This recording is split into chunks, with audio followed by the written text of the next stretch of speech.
Success ലാബിലേക്ക് എല്ലാവർക്കും സ്വാഗതം. നാം കാണുന്നതെല്ലാം റിയാലിറ്റിയാണോ? നാം കാണുന്ന രീതിയാണ് റിയാലിറ്റി. നിന്റെ പ്രശ്നങ്ങളെല്ലാം വലുതാണോ? നിന്റെ കാഴ്ചപ്പാടുകളാണ് ചെറുതായത്. ഒരു പുതിയ പേഴ്സ്പെക്റ്റീവ് കിട്ടുമ്പോൾ അതേ ജീവിതം തന്നെ പുതിയതായി തോന്നും. ഇവിടെയാണ് ഫോർത്ത് ഡൈമെൻഷൻ എന്നത് എന്താണെന്ന് മനസ്സിലാക്കേണ്ടതിന്റെ ആവശ്യകത. നമ്മൾ ജീവിക്കുന്നത് ഒരു 3 ഡയമെൻഷൻ ലോകത്തിലാണ്. പക്ഷേ ഫോർത്ത് ഡയമെൻഷൻ എന്നൊരു ആശയം നിങ്ങൾ കേട്ടിട്ടുണ്ടോ? ഇന്ന് അത് വളരെ ലളിതമായി ഞാൻ നിങ്ങൾക്ക് മുന്നിൽ അവതരിപ്പിക്കാം. ഒരു നേരെ വരി മാത്രം ഉണ്ടെങ്കിൽ അത് 1ാമത്തെ ഡയമെൻഷൻ ആണ്. അവിടെ നീ മുന്നിലേക്കോ പിന്നിലേക്കോ മാത്രമേ നീങ്ങാൻ കഴിയൂ. ഇപ്പോൾ ആ വരിക്ക് വീതിയും ചേർത്താൽ അത് 2ാമത്തെ ഡയമെൻഷനായി മാറും. ഉദാഹരണം, പേപ്പർ പോലെ ഒരു ഫ്ലാറ്റ് സർഫേസ്. ഇപ്പോൾ അതിന് ഉയരവും ചേർത്താൽ അത് 3ാമത്തെ ഡയമെൻഷൻ ആകുന്നു. ഇതാണ് യഥാർത്ഥ ലോകം: നീളം, വീതി, ഉയരം. ഫോർത്ത് ഡയമെൻഷൻ എന്ന ആശയം. ഇപ്പോൾ ഒരു ചോദ്യമുണ്ട്, എന്താണ് ഈ ഫോർത്ത് ഡയമെൻഷൻ? ഗണിതശാസ്ത്രത്തിൽ ഫോർത്ത് ഡയമെൻഷൻ ഒരു പുതിയ ഡിറക്ഷനാണ്. പക്ഷെ നമുക്കത് നേരിട്ട് കാണാൻ കഴിയില്ല. അതുകൊണ്ട് ശാസ്ത്രജ്ഞർ ഒരു ഷേപ്പ് ഉണ്ടാക്കി കാണിക്കുന്നു. അതിനെ ടെസറാക്ട് എന്ന് പറയുന്നു.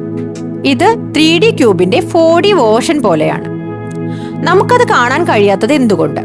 നമ്മൾ 3D ജീവികളാണ്. അതുകൊണ്ട് 4D ലോകം നേരിട്ട് കാണാൻ കഴിയില്ല. ഒരു 2D ലോകത്തിൽ ജീവിക്കുന്ന ആളിന് 3D വസ്തു കാണാൻ കഴിയാത്തത് പോലെ തന്നെയാണിത്. പക്ഷെ നമുക്കതിനെ മാത്ത് ഉപയോഗിച്ച് മനസ്സിലാക്കാൻ പറ്റും. ചിലർ പറയുന്നു ഫോർത്ത് ഡയമെൻഷൻ ടൈം ആണെന്ന്. ശാസ്ത്രത്തിൽ ഐൻസ്റ്റീന്റെ റിലേറ്റിവിറ്റി പ്രകാരം സ്പേസ് പ്ലസ് ടൈം ചേർന്നതാണ് സ്പേസ് ടൈം. അതായത് സമയം ഒരു പ്രധാന ഡയമെൻഷൻ ആണ്, പക്ഷെ അത് സ്പേസ് പോലെയല്ല. ഫോർത്ത് ഡയമെൻഷൻ ഒരു സയന്റിഫിക് കോൺസെപ്റ്റ് പോലെ തോന്നാം, പക്ഷെ അതിന്റെ അടിയിൽ വലിയ മാത്തമാറ്റിക്സ് ഉണ്ട്.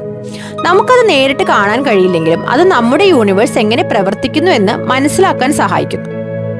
ഇനിയും നിങ്ങൾക്കിത് മനസ്സിലായില്ലെങ്കിൽ ഞാനിതൊരു ലളിതമായ കഥയായിട്ട് പറഞ്ഞുതരാം.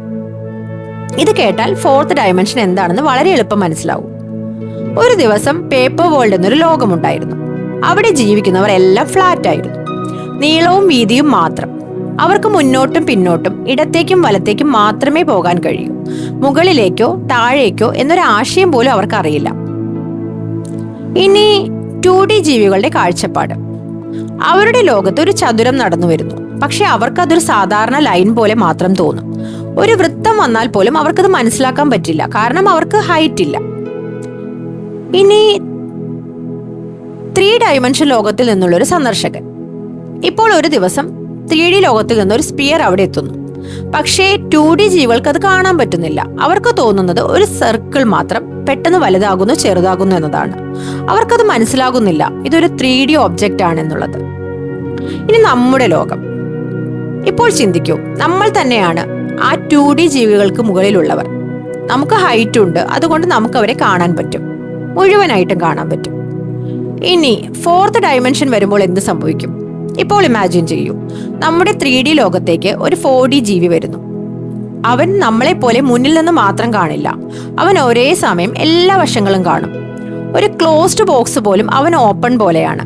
അതായത് ഫോർത്ത് ഡയമെൻഷൻ എന്നത് നമ്മുടെ ലോകത്തേക്കാൾ ഒരു ലെവൽ ഹയർ ആയ ഒരു ഡിറക്ഷനാണ്. നമുക്കത് നേരിട്ട് കാണാൻ കഴിയില്ല, പക്ഷെ അതിന്റെ ഐഡിയ മനസ്സിലാക്കാം. അങ്ങനെ ഓരോ ഡയമെൻഷനും മുമ്പത്തെ ലോകത്തിന്റെ ഒരു പുതിയ ലെവലാണ്. നമ്മൾ കാണുന്നതെല്ലാം ലിമിറ്റഡ് ആണ്, പക്ഷെ റിയാലിറ്റി അതിനേക്കാൾ വലുതായിരിക്കും.